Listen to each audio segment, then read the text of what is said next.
او مونږ به تاسو له دا کسان هم رها کړو ټیک شو تاسو بل ګراونډ هم دغه کې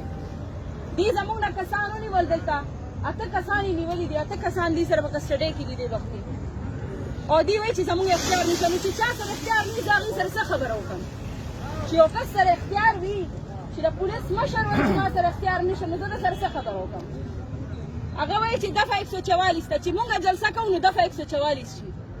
چې کله دهشتګردان او دغه راځي دماکې کوي خلک وژني ماشومان وژني بیا دفعه 144 نی بیا دې مړی او د دې هغه ایک نمبر 1 هم مړی اوس موږ سره ګورې وروڼه دا یو حل دی چې یو خو سبا جلسه ده مونږ به جلسه کامیابوو جلسې ته انشاءالله که دې وایي چې مونږ د دې خبره ما د جلسې د منتظمې او د جلسې د مشرې په حیث باندې ما دا بالکل نه غوښته چې مونږ دا ځای پرېږدو که دماکې کېږي که ټوپکې چلوي دا پولیس والا که ګرفتاری کوي یو وخت چې داسې تحریک کې ته اوسېږې ته به دې هر څه ته ځان تیاری هم ګرفتارو ته هم ټوپکو ته هم مرګ ته دا د یو داسې انسان دپاره یو جلسه ده چې هغه شهید شوی دی په دې تحریک کې مونږ له د یو شهید لکه شرم پکار دی مونږ د یو شهید دپاره برسي نشو کولی د شهید دپاره انصاف نشو غوښتې لعنت په داسې پولیسو باندې چې هېڅ اختیار نه لري په داسې پښتنو باندې چې د خپل پښتنو سره نه ودرېږي او د دقه پنجابي سره ولاړي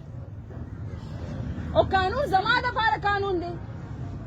قانون د هغه خلکو دپاره نه دی چې دماکې کوي قانون د هغه خلکو دپاره نه دی چې زورور دي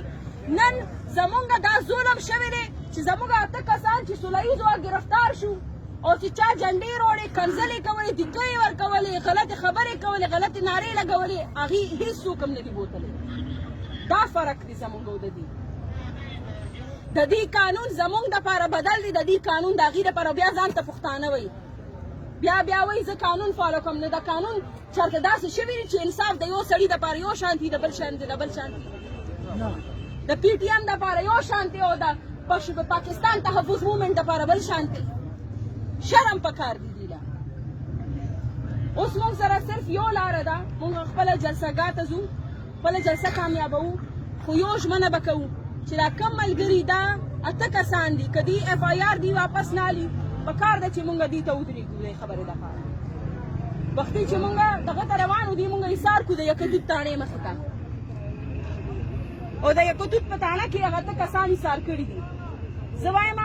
چې مونږه ملګري که دا فیصله یو څو فیصله وکړو چې څه کسان دلته ایثار شي څه کسان جلسهګاه ته لاړ شي جلسانه به سبا ټول مشر باره سره وي ټول به راځو ورپسې کله اوس به جلسهګاه ته مشر راغلی دی داسې ګوره ستا مېلمانه ثنا و چې ته ورلې دي اوس څه درته وایم دې مونږ هم اختیار نه لرو نه اف آی آر شوی نو ورته که په ماښه کو ډنډه راوړي په اختیار دی په ما پسې ډنډه په ما پسې اف آی آر تیار راغلي دي ته اف آی آر دي نه کوي دا پولیس اف آی آر نه کوي دي ته په واتس اپ باندې ایم آی او ایس آی اف آی آر راځي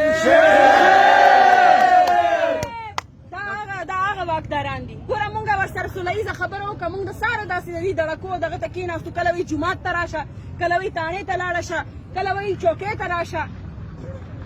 غریبانان دیاړي مار دوه سوزکو والا یې نیولي دي اوس مونږ صرف دا کولی شو چې مونږ چونکې اصل مقصد دی سبانۍ جلسه کامیابول دا سبانۍ جلسه کوو خو دا هم یو دغه ده چې څونه اف آی آر کېږي دی به دې به کوي دا پولیس والا مونږ ته په زړه کې ښه برابر ساتلې ده دې به یې کوي خو دې دا خبره هم اوري په دې په کولو غوږونو باندې چې دلته خلک راغلي دي که نه دا سرونه تیر دي دا دې له نه دي راغلي چې څوک یېرېږي د دې د اف آی آرونو د دې د ګرفتارونو د دې د ډز او ټوپک نه اوس مونږ دا کولی شو چې مونږ د مشر سره یو خبره وکړو چې دا سچویشن دی که هغه څنګه حکم راکړي مونږ به هغه شانتي وکړو دا جلسهګاه پرېښودل زما په خیال دا مونږ ډېر غلط کار وکړو چې دا مونږ خبره خبر نه وي چې اوس دوی دا خپله خبره نه پرېږدي بېرته مونږ خپلې جلسهګاه ته لاړو مشر سره خبرې کوم ته وایي مشر سره لږ خبره مشر سره به لږه خبره وکړو ویډیو باندې باندې کې ملګرو